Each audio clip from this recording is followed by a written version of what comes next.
আসসালামু আলাইকুম। প্রতিদিন মাছ ভুনা, মাছ তরকারি এগুলো খেতে খেতে আর ভালো লাগে না, তাই আজকে এভাবে রান্না করে দেখলাম যে অনেক মজা, সেটাই আজকে আপনাদের সাথে শেয়ার করব। মাছগুলোকে চুলায় একটু পানি দিয়ে আমি বসিয়ে দিলাম। এখানে সামান্য পরিমাণ হলুদের গুঁড়া, মরিচের গুঁড়া আর একটু লবণ দিয়ে দিলাম, কারণ মাছগুলো কষানোর সময় তো আরও দিতে হবে মরিচ, হলুদ, লবণ, সেজন্য অল্প অল্প দিয়ে দিলাম। আর মাছগুলো সিদ্ধ হয়ে গেছে, এবার উঠিয়ে নেব।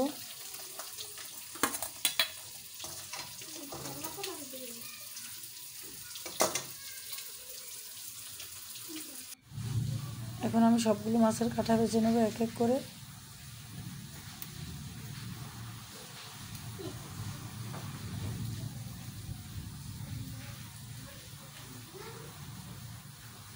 মাছগুলো একটু আকারে বেশি ছোট, সেজন্য কেউ খেতে চায় না।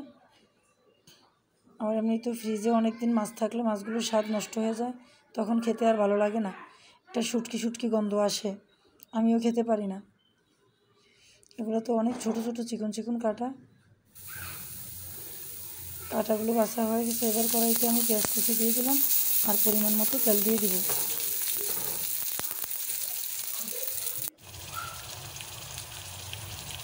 এক চা চামচ আদা বাটা, এক চা চামচ রসুন বাটা আর হাফ চা চামচ হলুদ গুঁড়া, মরিচ গুঁড়া, লবণ স্বাদ মতো আর একটা তেজপাতা দিয়ে দিলাম।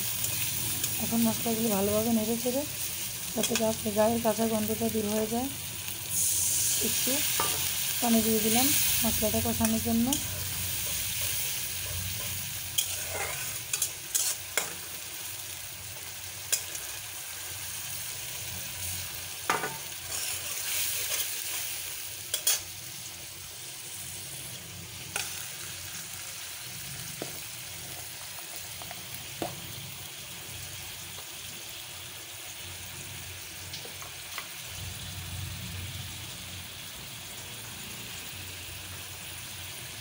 আমার মশলাটা কষানো হয়ে গেছে, আমি এখানে হাফ চা চামচ ধনিয়ার গুঁড়ো দিয়ে দিলাম।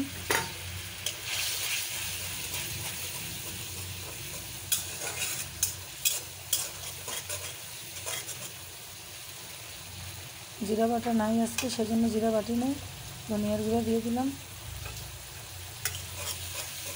মশলাটার উপরে তেল বেশি আসছে। এবার সেই বেছে রাখা মাছগুলো এখানে দিয়ে দিলাম।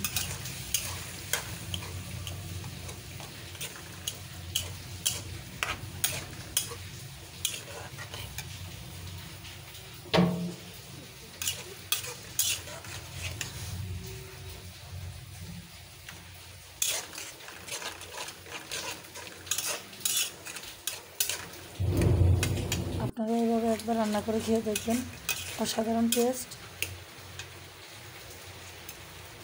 এখন আমি সামান্য পরিমাণে তেঁতুল দিয়ে দিলাম, কারণ বেশি তেঁতুল দিলে আবার টক হয়ে গেলে বেশি ভালো লাগবে না, সেজন্য অল্প পরিমাণে তেঁতুলটা দিয়েছি। আপনারাও আপনাদের মাছ অনুযায়ী তেঁতুল দিবেন যদি এভাবে রান্না করেন আর কি। মাছ বেশি হলে আর একটু দিতাম, আমার মাছ অল্প, সেজন্য অল্প পরিমাণে দিয়েছি। এখন আমি তেজপাতাটা উঠিয়ে ফেলে দিব।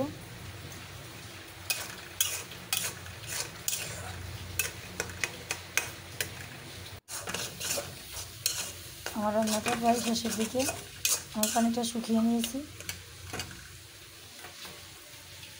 এখন কয়েকটা কচি লেবু পাতা কুচি কুচি করে রাখছিলাম, সেটাই দিয়ে দিলাম, কারণ লেবু পাতাটা দিলে একটু অন্যরকম গ্রান আসে। কামড় দিলেও লেবু পাতার একটা অনেক সুন্দর গ্রান আসে, সেজন্য আমি দিই। আর ধনে পাতা নাই, ধনে পাতা থাকলে ধনে পাতা দিলেও আরও মজা লাগতো, এমনিতেই অনেক টেস্ট হয়েছে। যদি আমার ভিডিওটি আপনাদের ভালো লাগে, আপনারাও এভাবে রান্না করে খেয়ে দেখবেন। আজকের মতো এখানেই বিদায় নিলাম, আবার অন্য কোনো বড় ভিডিও নিয়ে দেখা হবে আপনাদের সাথে।